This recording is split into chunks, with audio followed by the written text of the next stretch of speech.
Hello students, welcome to e-learning platform from Automobile Engineering Department. आजपासून आपण online lectures चालू करणार आहे.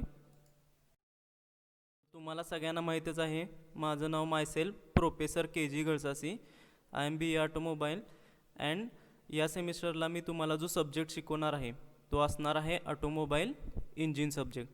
हा थर्ड सेमिस्टरचा सब्जेक्ट आहे आणि त्याचा सब्जेक्ट कोड असणार आहे 22308. तर ह्याची आपण टीचिंग आणि एक्झामिनेशन स्कीम बघितली. जो तुमचा ऑटोमोबाईल इंजिन सब्जेक्ट आहे त्याची आपण टीचिंग आणि एक्झामिनेशन स्कीम जर बघितली तर त्याच्यामध्ये काय असणार आहे, जे तुमचे लेक्चर्स असणार आहेत ते लेक्चर्स पर वीक किती असणार आहेत, 3 लेक्चर्स असणार आहेत. त्याच्यानंतर ट्युटोरियल ह्याला कुठल्याही प्रकारचं ट्युटोरियल नसणार आहे. त्याच्यानंतर प्रॅक्टिकल जर आपण बघितली तर पर वीक काय असणार आहे, 4 प्रॅक्टिकल असणार आहेत. म्हणजे 2-2चे तुमचे 2 स्लॉट असणार आहेत. जर टोटल क्रेडिट आपण बघितलं पर वीक तर तुम्हाला काय असणार आहे, टोटल क्रेडिट हे 7 असणार आहे. त्याच्यामध्ये 3 लेक्चर्स असणार आहेत आणि 4 प्रॅक्टिकल्स असणार आहेत. एंड सेमिस्टर एक्झामिनेशन जर तुम्ही बघितली तर तुम्हाला 70 मार्काचा पेपर असणार आहे आणि पी ए काय असणार आहे, 30 मार्काचा असणार आहे. त्याच्यामध्ये पी एमध्ये आपण काय कन्सिडर करतोय तर ज्या तुमच्या क्लास टेस्ट असणार आहेत, क्लास टेस्ट 1 आणि क्लास टेस्ट 2 याचे ॲव्हरेज मार्क आपण इथं कन्सिडर करत असतो. त्यामुळे क्लास टेस्ट पण तुमच्यासाठी काय असणार आहेत, इम्पॉर्टंट असणार आहेत. त्याच्यानंतर जर प्रॅक्टिकलमध्ये आपण बघितलं तर प्रॅक्टिकलची जी एंड सेमिस्टर एक्झामिनेशन असणार आहे त्याच्यासाठी तुम्हाला 50 मार्क असणार आहेत आणि इथं तुम्हाला हॅश साईन दिले म्हणजे काय असणार आहे, ह्याची तुम्हाला एक्सटर्नल एक्झाम असणार आहे. प्रॅक्टिकल जे असणार आहे त्याच्यासाठी तुम्हाला काय असणार, तिथं एक्सटर्नल एक्झाम असणार आहे. त्याच्यानंतर जर पी ए आपण बघितलं तर पी ए परत तुम्हाला काय 50 मार्काचं आहे. पी ए म्हणजे थोडक्यात काय असणार आहे, तुमचं हे टर्म वर्क आहे, जे तुम्ही प्रॅक्टिकल असणार आहे, जे तुम्ही मॅन्युअल्स वगैरे कंप्लीट करणार आहे त्याच्याशी रिलेटेड तुमच्यासाठी 50 मार्क असणार आहे. तर असं जर आपण टोटल या सब्जेक्टचं वेटेज बघितलं तर टोटल या सब्जेक्टचं वेटेज किती असणार आहे तुम्हाला, 200 मार्कासाठी. तर कोर्स आउटकम आपण बघितले, या सब्जेक्टचे जे तुमचे कोर्स आउटकम असणार ते जर आपण कोर्स आउटकम बघितले तर काय असणार आहे, थोडक्यात कोर्स आउटकम म्हणजे काय, हा जो सब्जेक्ट असणार आहे ऑटोमोबाईल इंजिन, हा सब्जेक्ट तुम्ही शिकल्यानंतर तुम्ही काय काय करू शकता त्याला म्हणायचं कोर्स आउटकम. तर त्याच्यामधला पहिला कोर्स आउटकम काय असणार आहे, interpret the I C engine specification. म्हणजे जे तुमचे इंजिन असणार आहे त्या इंजिनचे जे स्पेसिफिकेशन असणार आहेत, इंजिनची पॉवर किती असणार आहे, इंजिनचं स्पीड किती असणार आहे, ह्याच्याशी रिलेटेड तुम्ही ज्या टर्म्स असणार आहे त्या टर्म्स तुम्ही आयडेंटिफाय करू शकणार आहे. दुसरा जर कोर्स आउटकम तुम्ही बघितला तर identify various petrol and diesel engine components. म्हणजे जे पेट्रोल इंजिन असणार आहे त्याचे कॉम्पोनंट्स वेगळे असतात, डिझेल इंजिन असणार आहे त्याचे कॉम्पोनंट्स वेगळे असणार आहेत. तर ते प्रत्येक कॉम्पोनंट्स काय असणार आहे, त्या प्रत्येक कॉम्पोनंटचं फंक्शन काय असणार आहे, ते प्रत्येक कॉम्पोनंट कुठं फिट होतात इंजिनमध्ये हे सगळं तुम्हाला कळणार आहे. त्याच्यानंतर जर तिसरा कोर्स आउटकम आपण बघितला तर तो काय असणार आहे, trouble shoot petrol and diesel engine fuel supply system. म्हणजे काय, पेट्रोल इंजिन असणार आहे आणि डिझेल इंजिन असणार आहे, या दोन्हीच्या आपण फ्युएल सप्लाय सिस्टीम वेगळ्या असतात. पेट्रोल इंजिन जर आपण बघितलं तर त्याच्यामध्ये आपण कार्बोरेटर यूज करतो, त्याच्याऐवजी डिझेल इंजिनमध्ये आपण फ्युएल इंजेक्शन पंप यूज करतो. तर ह्याच्यामध्ये वेगवेगळ्या प्रकारचे कॉम्पोनंट्स असतात फ्युएल सप्लाय सिस्टीमचे, तर ते काय असणार आहेत. आणि त्याच्यामध्ये जर एखादा प्रॉब्लेम आला तर तो प्रॉब्लेम आपण ट्रबलशूट कसा करायचा किंवा प्रॉब्लेमवर त्या ओव्हरकम कसं करायचं ते आपण शिकणार आहे. त्याच्यानंतर चौथा जर आपण कोर्स आउटकम बघितला तर चौथा कोर्स आउटकम काय आहे, चेक इग्निशन सिस्टीम. म्हणजे गाडीची जी इग्निशन सिस्टीम असते, म्हणजे स्टार्टिंग फ्रॉम की, जेव्हा तुम्ही गाडीची की क्रँक करताय तिथूनपासून जे तुमचं इंजिन स्टार्ट होणार आहे त्याच्यामध्ये जे सगळे कॉम्पोनंट्स फिट असतात त्याला म्हणायचं इग्निशन सिस्टीम. त्याच्यामध्ये बॅटरी आला, त्याच्यानंतर प्रायमरी वाइंडिंग, सेकंडरी वाइंडिंग असणार आहेत, त्याच्यानंतर वेगवेगळ्या प्रकारचे कॉम्पोनंट्स रिलेज वगैरे असतात, हे सगळे कॉम्पोनंट्स आपण बघणार आहे. त्याच्यानंतर पाचवा जो कोर्स आउटकम आहे तो पाचवा कोर्स आउटकम काय असणार आहे, use service manual for routine maintenance of cooling and lubrication system. Cooling आणि लुब्रिकेशन सिस्टीम म्हणजे गाडीमध्ये कूलिंग आणि लुब्रिकेशन सिस्टीम या दोन्ही पण सिस्टीम असतात. गाडीचं जर फंक्शनिंग प्रॉपर व्हायचं असेल तर या दोन्ही सिस्टीमची रिक्वायरमेंट मस्ट आहे. मग त्याच्याशी रिलेटेड त्याचे कॉम्पोनंट्स काय असणार आहेत, कूलिंग सिस्टीम कुठल्या कुठल्या प्रकारचे असणार आहेत, ल्युब्रिकेशन सिस्टीम कुठल्या कुठल्या प्रकारचे असणार आहेत हे आपण बघणार आहे. आणि सहावा जो तुमचा लास्ट कोर्स आउटकम आहे तो काय असणार आहे, estimate I C engine performance.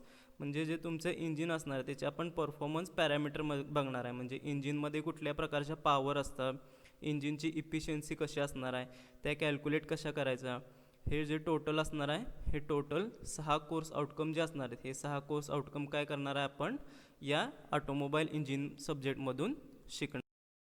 तर नंबर ऑफ चॅप्टर्स, त्याच्यामध्ये चॅप्टर नंबर तुमचा 1 असणार आहे. तो काय असणार आहे, introduction to the I C engine, आणि त्याला वेटेज किती दिलेलं आहे, 10 मार्काचं वेटेज दिलेलं आहे. या चॅप्टरमध्ये काय असणार आहे, तर बेसिक जे तुमचे आय सी इंजिन म्हणजे काय असणार आहे, त्याच्यानंतर बेसिक इंजिनचे कॉम्पोनंट्स कुठले असणार आहेत, त्याचं फंक्शन काय असणार आहे, हे आपण या चॅप्टरमध्ये बघणार आहे. हा तुमचा फर्स्ट 1 चॅप्टर आहे, तो बेसिक चॅप्टर असणार आहे. त्याच्यानंतर चॅप्टर जर सेकंड आपण बघितला तर चॅप्टर सेकंड कुठला आहे, constructional features of engine component, म्हणजे जे इंजिनचे कॉम्पोनंट्स असणार आहेत, पिस्टन असेल, कनेक्टिंग रॉड असेल, क्रँकशाफ्ट असेल किंवा कॅम्पशाफ्ट असेल, ह्याचं कन्स्ट्रक्शन कसं असणार आहे, त्याचं डिझाईन कसं करायचं, त्याच्यासाठी मटेरियल्स आपण कुठल्या कुठल्या प्रकारचे वापरू शकतो, हे आपण या चॅप्टरमध्ये शिकणार आहे. आणि या चॅप्टरसाठी वेटेज दिलेलं आहे 12 मार्काचं. त्याच्यानंतर जर तिसरा चॅप्टर आपण बघितला तर तिसरा चॅप्टर कुठला आहे तुमचा, fuel and air feed system. म्हणजे काय असणार आहे, गाडीमध्ये फ्युएल सप्लाय सिस्टीम असतात, तर ते फ्युएल सप्लाय सिस्टीम वेगळे असतात. पेट्रोलसाठी फ्युएल सप्लाय सिस्टीम वेगळी असणार आहे, डिझेलसाठी फ्युएल सप्लाय सिस्टीम वेगळी असणार आहे. त्याच्या एअर फीड सिस्टीम जर आपण बघितल्या तर ते आपण काय असणार आहेत, वेगवेगळे असणार आहेत. मग त्याचे कॉम्पोनंट्स कुठले आले, त्याचं फंक्शन काय असणार आहे, ते आपण या चॅप्टरमध्ये बघणार आहे. आणि या चॅप्टरसाठी पण तुम्हाला वेटेज किती दिलेलं आहे, 14 मार्काचं वेटेज आहे. त्याच्यानंतर जर आपण चॅप्टर नंबर 4 बघितला तर तो कुठला आहे, इग्निशन अँड एक्झॉस्ट सिस्टीम. म्हणजे काय, गाडीमध्ये तुम्हाला सांगितलं इग्निशन सिस्टीम असते, म्हणजे काय, गाडी तुम्ही जी किल्ली असणार आहे की ती क्रँक केल्यापासून इंजिन स्टार्ट होईस तोपर्यंत जे कॉम्पोनंट्स असणार आहेत त्या सगळ्या कॉम्पोनंट्स कशामध्ये येतात, तुमच्या इग्निशन सिस्टीममध्ये येणार. आणि एक्झॉस्ट सिस्टीम म्हणजे काय, ते इंजिनमधून जेव्हा तुमचं फ्युएल बर्न होणार आहे, ते बर्न झाल्यानंतर जे गॅसेस तयार होणार आहेत ते गॅसेस इंजिनमधून गाडीमधून बाहेर पडेस तोपर्यंत जे मध्ये कॉम्पोनंट असतात त्याच्यामध्ये काय असतात, कॅटॅलिटिक कन्व्हर्टर असेल किंवा नॉईज रिड्युसर वगैरे असतात, हे सगळे इलिमेंट्स असणार, ते सगळे एक्झॉस्ट सिस्टीममध्ये असणार. तर हे वेगवेगळ्या प्रकारचे इलिमेंट्स कुठले कुठले आहेत आणि त्याचं कॉम्पोनंट काय असणार, त्याचं फंक्शन काय असणार आहे, ते आपण या चॅप्टरमध्ये बघणार आहे. या चॅप्टरसाठी तुम्हाला वेटेज किती मार्काचं दिलेलं आहे, 8 मार्काचं वेटेज दिलेलं आहे.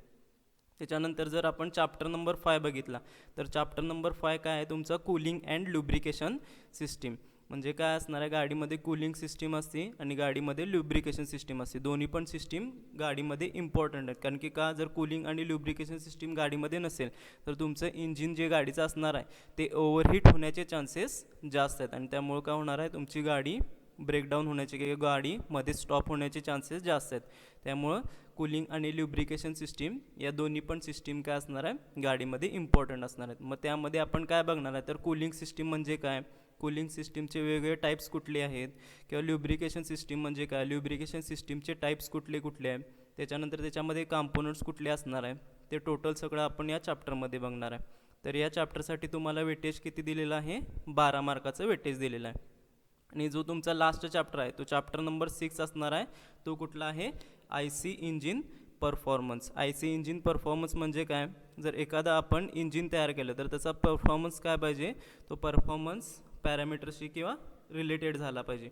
मग त्याच्यामध्ये काय असणार आहेत, वेगवेगळ्या प्रकारचे पॉवर्स असणार आहे. ब्रेक पॉवर असेल, इंडिकेटेड पॉवर असेल, फ्रिक्शनल पॉवर असेल. या पॉवर म्हणजे काय आणि त्या पॉवरचं यूज काय असणार आहे, किंवा वेगवेगळ्या प्रकारच्या इफिशियन्सी असतात. मेकॅनिकल इफिशियन्सी असेल किंवा व्हॉल्युमेट्रिक इफिशियन्सी असेल, एअर स्टँडर्ड इफिशियन्सी असेल. या इफिशियन्सीज म्हणजे काय आणि त्या इफिशियन्सीचा इंजिनशी रिलेटेड यूज काय असणार आहे ते आपण सगळं या चॅप्टरमध्ये बघणार आहे, चॅप्टर नंबर 6. आणि त्याला तुम्हाला काय दिलेलं आहे, वेटेज टोटल 14 मार्काचं वेटेज दिलं आहे. तर असे टोटल आपण जर हे टोटल बघितलं तर टोटल वेटेज किती असणार आहे, 70 मार्काचं हे तुमचं वेटेज दिलेलं आहे आणि यावर तुम्हाला 70 मार्काचा पेपर एक्झाममध्ये असणार आहे. तर चॅप्टर नंबर तुमचा 1 आहे, तो काय असणार आहे, introduction of I C engine. त्याच्यामध्ये जर डीपमध्ये सांगायचं म्हटलं तर तुम्ही पहिल्यांदा काय शिकणार आहे, फर्स्ट वन आहे ते definition of I C engine आणि इंजिन नॉमिनिक्लेचर. म्हणजे काय, इंजिनची बेसिक डेफिनेशन काय असणार आहे.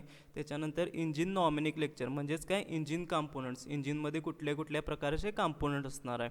ते आपण बघणार आहे. त्याच्यानंतर क्लासिफिकेशन ऑफ इंजिन म्हणजे काय असणार आहे, तर गाड्यांमध्ये वेगवेगळे इंजिन असतात. पेट्रोल इंजिन वेगळं असते, डिझेल इंजिन वेगळं असणार आहे. त्याच्यानंतर 2 स्ट्रोक इंजिन वेगळं असते, 4 स्ट्रोक इंजिन वेगळं असणार आहे. हे जे क्लासिफिकेशन आहे ते आपण बघणार आहे. तेच टाईप्स ऑफ इंजिन सेम, म्हणजे 2 स्ट्रोक इंजिन काय असणार आहे, 4 स्ट्रोक इंजिन काय असणार आहे, पेट्रोल इंजिन काय असणार आहे, डिझेल इंजिन काय असणार आहे, 3 सिलेंडरचं इंजिन कसं असणार आहे, 4 सिलेंडरचं इंजिन कसं असणार आहे, ते आपण बघणार आहे. आणि नेक्स्ट असणार आहे ते इंजिन स्पेसिफिकेशन्स अँड ॲप्लिकेशन. म्हणजे जर आपण एखादी 2 व्हीलर किंवा 4 व्हीलर जर आपण परचेस करत असू तर त्याच्यामध्ये आपण त्याचे स्पेसिफिकेशन बघतो. म्हणजे काय, त्याचे हायेस्ट स्पीड किती असणार आहे, इंजिनचं पॉवर काय, इंजिनचं टॉर्क काय, तर त्या स्पेसिफिकेशनच्या ज्या टर्म्स असणार आहेत त्या टर्म्स आपण बघणार आहे. आणि ॲप्लिकेशन्स म्हणजे वेगवेगळ्या गाड्या बघणार आहे. 2 व्हीलर गाड्याचं इंजिन कसं असते, 4 व्हीलर गाड्याचं इंजिन कसं असणार आहे, किंवा ज्या तुमच्या हेवी व्हेकल्स असतील त्या हेवी व्हेकल गाड्याचं इंजिन कसं असणार आहे, हे सगळं टोटल तुमचा असणार आहे. तो टोटल असणार आहे चॅप्टर नंबर 1. हे चॅप्टर नंबर 2. चॅप्टर नंबर 2 काय असणार आहे, constructional features of engine component. म्हणजे जे तुमचे इंजिनचे सगळे कॉम्पोनंट्स असतील ते इंजिनचे कॉम्पोनंट्स आहेत त्याचं कन्स्ट्रक्शनल फीचर्स म्हणजे काय, पिस्टन असेल, कनेक्टिंग रॉड असेल किंवा क्रँकशाफ्ट असेल, ह्याच्यामध्ये आपण त्याचं कन्स्ट्रक्शन कसं केलं जातं आहे, किंवा त्या प्रत्येक कॉम्पोनंटचं फंक्शन काय असणार आहे, पिस्टन का वापरायचं इंजिनमध्ये, कनेक्टिंग रॉड का वापरायचा किंवा क्रँकशाफ्ट का वापरायचा, त्याच्यानंतर त्याचं मटेरियल काय असणार आहे, प्रत्येक कॉम्पोनंटचं आपण मटेरियल कसं सिलेक्ट करतो, तर हे आपण या चॅप्टरमध्ये बघणार. त्याच्यानंतर क्रँक मेकॅनिझम म्हणजे जे क्रँकशाफ्ट असणार आहे, कॅम्पशाफ्ट असणार आहे, त्याचं मेकॅनिझम काय असणार आहे. त्याच्यानंतर valve and valve operating mechanism म्हणजे गाडीमध्ये काय असतात किंवा तुमच्या इंजिनमध्ये काय असणार आहे, इनलेट व्हॉल असतात, एक्झॉस्ट व्हॉल असतात, तर त्याचं ऑपरेटिंग मेकॅनिझम कसं असणार आहे ते आपण बघणार आहे. त्याच्यानंतर कॅम्पशाफ्ट ड्राईव्ह आणि वॉल टायमिंग म्हणजे जे तुमची कॅम्पशाफ्ट आणि त्याचं इंजिनचं टायमिंग कसं केलं जातं आहे, इंजिन करेक्टली तुमचं रन कसं होतं आहे, किंवा कॅम्पशाफ्ट आणि क्रँकशाफ्ट या दोघांमध्ये काय स्पीडचं रिलेशन आहे, आणि वॉल टायमिंग डायग्राम हे सगळं आपण बघणार आहे. तो असणार आहे तुमचा चॅप्टर नंबर 2. तो काय असणार आहे, constructional features of engine components. Next जर आपण बघितला तर चॅप्टर नंबर 3 आहे. तो चॅप्टर नंबर 3 काय असणार आहे, fuel and air feed system. म्हणजे तुम्हाला मी आधी सांगितलं की गाड्यांमध्ये जर 2 प्रकारचे असतील, पेट्रोल इंजिन असेल आणि डिझेल इंजिन असेल, तर त्या प्रत्येक दोन्ही इंजिनचे काय असणार आहे, फ्युएल सप्लाय सिस्टीम वेगवेगळी असते. पेट्रोल इंजिनची फ्युएल सप्लाय सिस्टीम वेगळी असणार आहे, डिझेल इंजिनची फ्युएल सप्लाय सिस्टीम काय असणार आहे, वेगळी असणार आहे. मग त्या प्रत्येक फ्युएल सप्लाय सिस्टीममध्ये कुठले कॉम्पोनंट्स येतात, पेट्रोलमध्ये काय असेल, कार्बोरेटर असेल, फिल्टर असेल, हे कॉम्पोनंट्स येतात. डिझेलमध्ये काय असणार आहे, फ्युएल इंजेक्शन पंप असतात, नोझल असतात, हे कॉम्पोनंट्स येतात. तर ते प्रत्येक कॉम्पोनंटचं कन्स्ट्रक्शन काय असणार आहे, फंक्शन काय असणार आहे, त्याचं वर्किंग काय असणार आहे, तो प्रत्येक कॉम्पोनंट त्या सिस्टीममध्ये का फिट केलेला आहे, हे सगळं आपण बघणार आहे चॅप्टर नंबर 3 मध्ये. त्याचं नाव काय असणार आहे, fuel and air feed system आहे. तो चॅप्टर नंबर 4 आहे. चॅप्टर नंबर 4 काय आहे, fuel and air. Chapter number 4 असणार आहे तो तुमचा इग्निशन अँड एक्झॉस्ट सिस्टीम आहे. तर इग्निशन अँड एक्झॉस्ट सिस्टीममध्ये काय असणार आहे, जे तुमची इग्निशन सिस्टीम असणार आहे आणि एक्झॉस्ट सिस्टीम असणार आहे, त्याच्याशी रिलेटेड जे तुमचे कॉम्पोनंट्स असणार आहेत ते कॉम्पोनंट्स आपण बघणार आहे.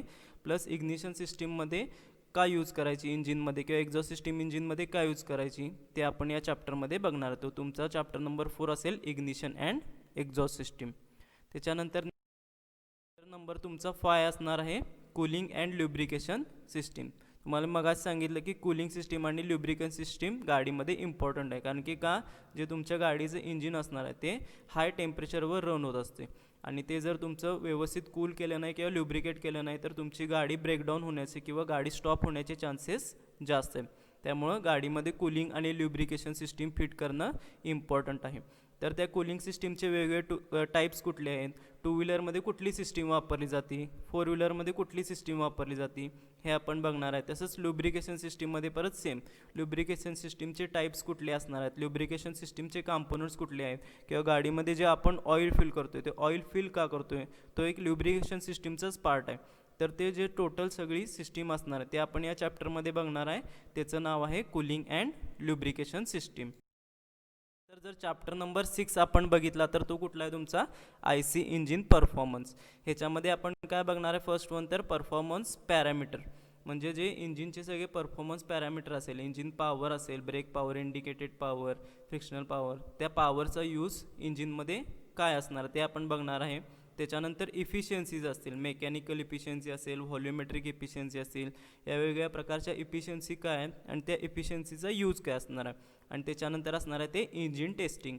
इंजिन टेस्टिंग म्हणजे काय, इंजिन तुमचं तयार केल्यानंतर वर्किंग जे पॅरामीटर्स असणार त्या पॅरामीटर्सला रन होते का नाही ते टोटल आपण सगळं या चॅप्टरमध्ये बघणार आहे. हा तुमचा आहे चॅप्टर नंबर 6, तो असणार आहे IC इंजिन परफॉर्मन्स.